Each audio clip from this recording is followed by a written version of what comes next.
जय श्री कृष्ण मित्रों। आज मोहिनी एकादशी है।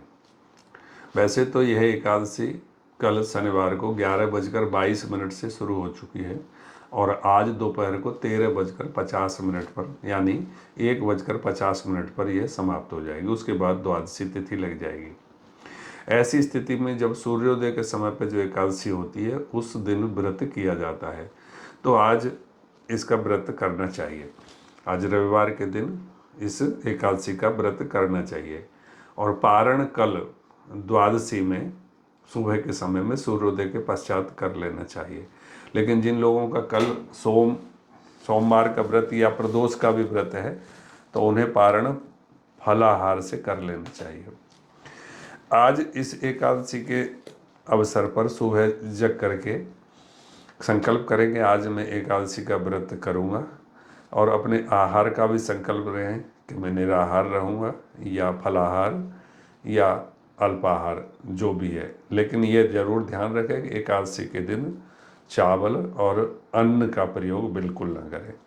कहा जाता है कि एकादशी के दिन जो चावल या अन्न खाते हैं तो वो साक्षात पाप का ही भक्षण करते हैं, इसलिए एकादशी के दिन किसी भी तरह के अन्न का प्रयोग बिल्कुल वर्जित है। ये संकल्प लेने के बाद ये भी ध्यान रखें कि आज के दिन एकादशी के दिन किसी की चुगली ना करें, निंदा ना करें और ज़्यादा वार्तालाप ना करें। ज़्यादा वार्तालाप करने से असत्य बात मुख से निकलती है जिसका पाप लगता है। एकादशी को विष्णु भगवान की पूजा करें और विष्णु सहस्रनाम और अन्य मंत्रों का जप, ओम नमो भगवते वासुदेवाय या जो भी आपको कीर्तन, भजन, भागवत कथा, सत्संग, इन चीज़ों में पूरा दिन बिताएं। रात्रि को जागरण अवश्य करें। ऐसा करने से एकादशी का पूर्ण फल प्राप्त होता है। एकादशी की व्रत कथा भी अवश्य सुननी चाहिए क्योंकि एकादशी के व्रत कथाओं का भी बहुत महत्व है। इस एकादशी की व्रत कथा मैं आपको सुनाता हूँ।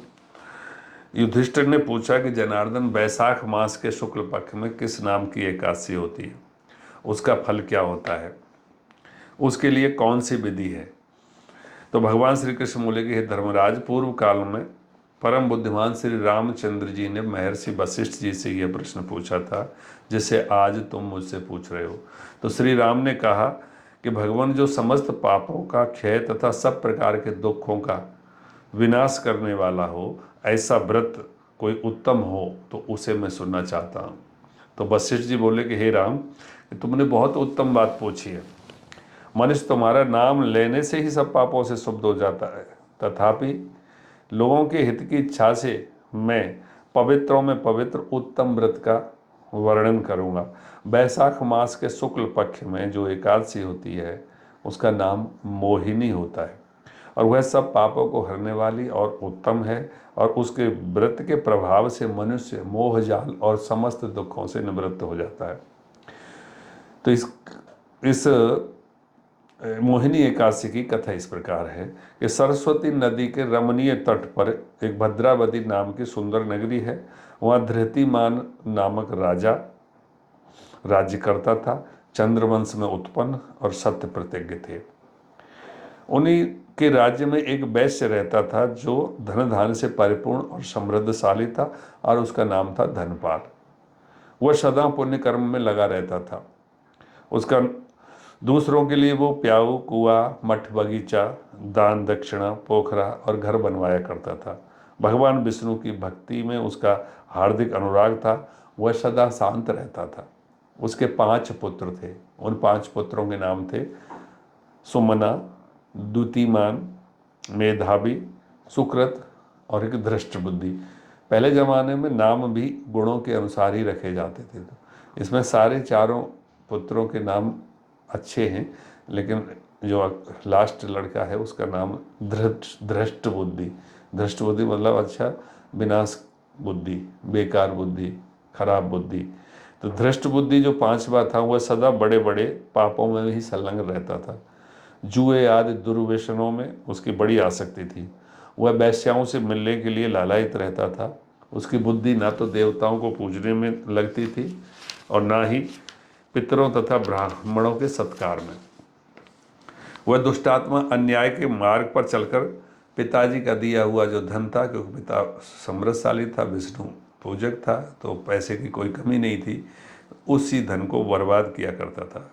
एक दिन वह वेश्या के गले में बाहर डाले चौराहे पर घूमता देखा गया। तब पिता ने देखा कि अब ये मेरे धन को नष्ट कर रहा है और उसी के कारण से दिनों दिन पाप के गर्त में चला जा रहा है, तो इसको वो धन देना बंद कर देना चाहिए और घर से निकाल देना चाहिए, जिससे उसकी अकल ठिकाने पाए।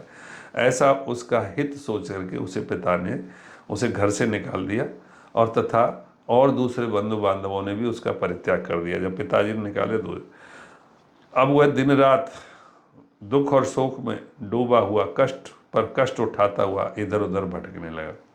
एक दिन किसी पुण्य के उदय के होने से वह महर्षि कौंडिन्य के आश्रम पर जा पहुंचा। बैसाख का महीना था। तपोधनी कौंडिन्य गंगा जी में स्नान करके आए थे। धृष्ट बुद्धि शोक के भार से पीड़ित होकर मुनिवर कौंडिन्य के पास गया और हाथ जोड़कर खड़ा होकर बोला कि हे ब्राह्मण, हे दुष्श्रेष्ठ, मुझ पर दया करके कोई ऐसा व्रत या उपाय बताइए जिसके पुण्य से मैं इन पापों से मुक्त हो जाऊं और मेरी मुक्ति हो जाए।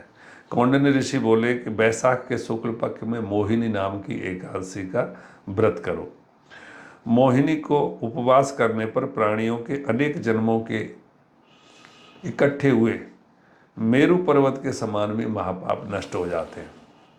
तो वशिष्ठ जी कहते हैं कि श्री रामचंद्र जी, मुनि का यह वचन सुनकर के धृष्ट बुद्धि का चित्त प्रसन्न हो गया और उसने कौंडिन्य के उपदेश से विधि पूर्वक मोहिनी एकादशी का व्रत किया। नृपश्रेष्ठ, इस व्रत के करने से वह निष्पाप हो गया और दिव्य देह धारण कर गरुड़ पर आरूढ़ होकर के सब प्रकार के उपद्रवों से रहित श्री विष्णु धाम को चला गया। इस प्रकार यह मोहिनी का व्रत बहुत उत्तम है। इसके पढ़ने और सुनने से सहस्र गोदान का फल मिलता है। तो ये इसकी कथा है मोहिनी एकादशी की। जैसा कि आप जानते हैं कि एकादशी के व्रत के बारे में कहा गया है कि एकादशी का व्रत प्रत्येक व्यक्ति को करना चाहिए, बच्चों को छोड़ करके सभी को इस व्रत का पालन अवश्य करना चाहिए। बाकी अन्य व्रत, वार के व्रत हैं, प्रदोष व्रत हैं, जितने भी व्रत हैं, उन सभी व्रतों से सर्वश्रेष्ठ व्रत एकादशी का माना गया है। कहा जाता है कि जो एकादशी का व्रत, दोनों एकादशी, कृष्ण पक्ष और शुक्ल पक्ष की एकादशी का व्रत जीवन पर्यंत करता रहता है, उसके समस्त पाप नष्ट हो जाते हैं और वो विष्णु धाम को सीधा चला जाता है। आपने सुना होगा कि एकादशी का व्रत करने वाले कभी कभी उद्यापन के बारे में बात करते हैं कि जीवन पर्यंत व्रत करते करते जब 50-60 की उम्र हो जाती है तो लोग इसका उद्यापन कर देते हैं। इस संदर्भ में मतांतर हैं। अभी कहीं देखने को इसके बारे में मिला नहीं है कि एकादशी के व्रत का उद्यापन करना चाहिए या नहीं, क्योंकि एकादशी का व्रत जीवन पर्यंत चलने वाला व्रत है, मृत्यु पर्यंत चलने वाला है। लेकिन कहीं कहीं लोकाचार में यह कहा जाता है कि अगर एकादशी का व्रत का उद्यापन नहीं करता है तो गले की फांसी उसके साथ जाती है। तो ये कहाँ तक सत्य है? हो सकता है ये लोकाचार से लोगों ने या किन्हीं लोगों ने कैसे भी बनाया है, वो मैं इससे सहमत नहीं हूँ। एक तर्क का विषय है, लॉजिकल पॉइंट भी है कि अगर एकादशी का कोई व्रत जीवन भर पर्यंत करता है, विष्णु भगवान की उपासना करता है, दान दक्षिण देता है, और वो अगर उसकी मृत्यु हो जाती है बिना उसका उद्यापन किए, तो ये कैसा लॉजिक है कि पूरे जिंदगी भर व्रत करने के कारण उद्यापन न करने की वजह से उसके गले में फांसी जाएगी? मेरे को तो मन में उतरती नहीं है। फिर भी मैं महान आचार्यों, गुरुजनों और इन सब से इसका प्रश्न मैंने किया है, उन्होंने भी मेरा ही मत रखा है, और भी इस पर मैं लगातार खोज के लिए जारी हूँ कि ये कहाँ लिखा हुआ है किसी शास्त्र में कि इसका उद्यापन करना चाहिए।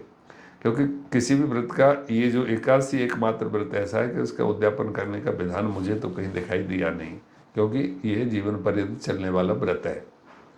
इसलिए फिर भी लोग अपने लोकाचार की रीति से उद्यापन करते हैं, तो उनके लिए मेरा एक सलाह है कि उद्यापन भले ही कर लें, बंधु बांधवों को उसमें अच्छा एक आयोजन करते हैं, ब्राह्मणों को दक्षिणा मिल जाती है, सारे लोग प्रसन्न होकर घर से जाते हैं, परंतु उद्यापन करने के पश्चात भी एकादशी का व्रत करते रहना चाहिए। जब तक मृत्यु ना आए तब तक एकादशी का व्रत कंटिन्यूस करते रहना चाहिए।